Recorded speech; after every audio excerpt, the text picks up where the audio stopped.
Hey Spartans, how's it going? Welcome back to the channel. Today we're going to be talking about the state of CrossCore. We're going to be talking about what is CrossCore, when does it launch, and what will be CrossCore. Now we're going to be talking about a lot of topics today, some of which you may already know. There will be timestamps in the description. With that being said, let's hop right into it. So, what is CrossCore? CrossCore is the idea that you can implement armor coatings, armor pieces, and visors from different armor cores onto a different core. Take this Mark 7 Rakshasa mix, for example. It's a very awesome idea, a great way to enhance customization and make players feel more unique with their own Spartans.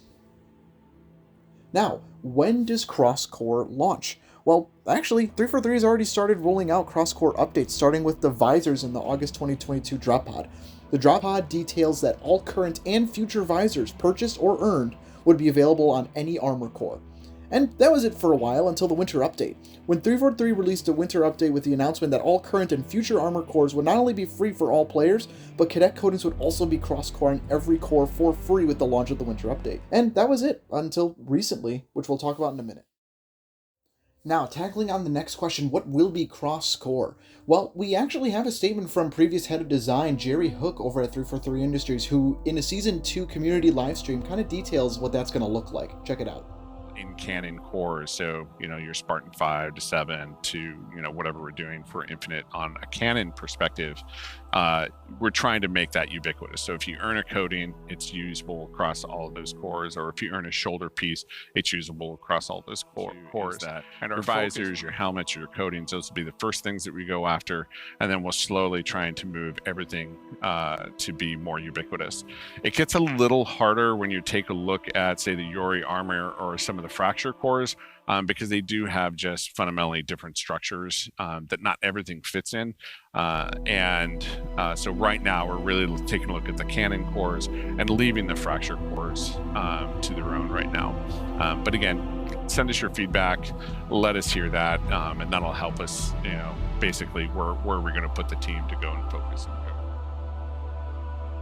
Now, continuing on what will be CrossCore, we have the leaks from Bathrobe Spartan. This is the news I mentioned earlier.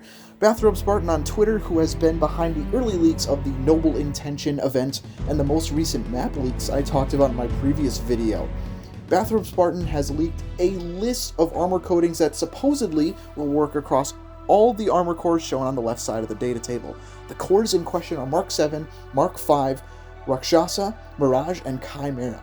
Now, as we can see, so far 33 coatings are supposedly going to be able to be cross-core. Now, the list is in French, so I do a little bit of translating, but I'll run down the list of all of the cores going from top left to bottom right.